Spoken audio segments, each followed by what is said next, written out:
So who likes reading when we could watch a video, right? All right, so recession, kind of a scary word, kind of a big statement there, but what does that necessarily mean, right? What does it necessarily mean that's going to happen? First off, no one can predict the future. Nobody knows for certain what's going to happen. If someone says this is for sure, run the other way. They're full of crap, right? But what we can do is look back at key indicators from past recessions and see things that happen and try to analyze, well, maybe this is going to happen. There's a lot going on in the world right now. We have a war in Ukraine. We have rapid inflation. We have COVID that just happened. We have all craziness, right? So no one knows for certain, and that's the truth. But we can look at some stuff and maybe make some good predictions. So let's look back at a pretty interesting thing over Treasury bond yields, okay? So right now, if you go, or typically if you go buy a Treasury bond, right, the longer you buy the bond, the better interest rate you get, right?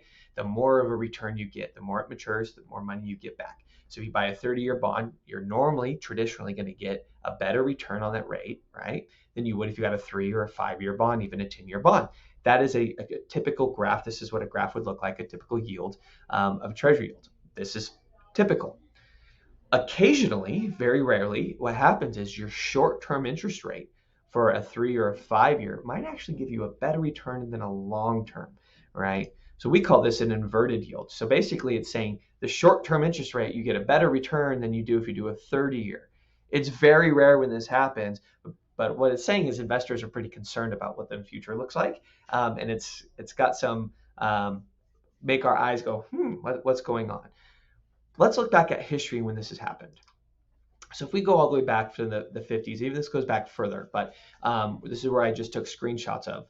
If we go back to 1970, for example, 1969, right? You could see when it hits the peak, that's showing when we have an inverted graph, basically saying that the short-term interest rate was better than the long-term, okay?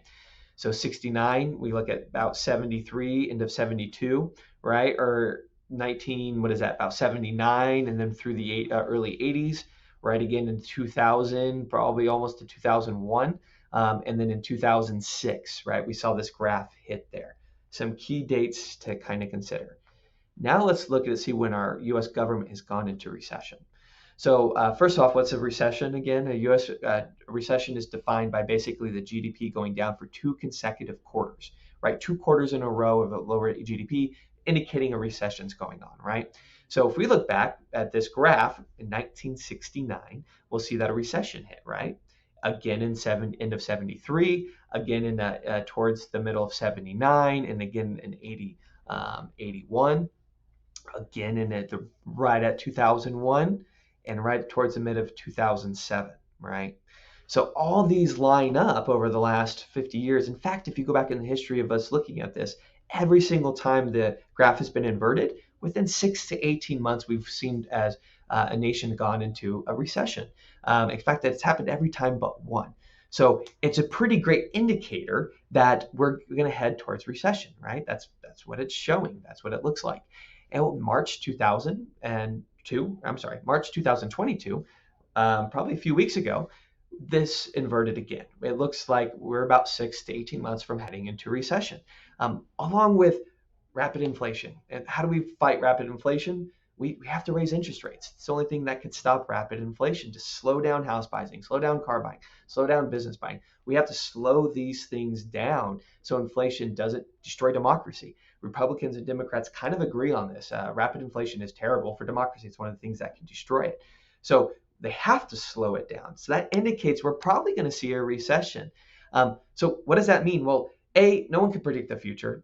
This should have happened in 2020, to be honest. This was about to happen, then a little thing called COVID happened, and we shot up in sales price and all that. So we can't determine for sure what's going to happen.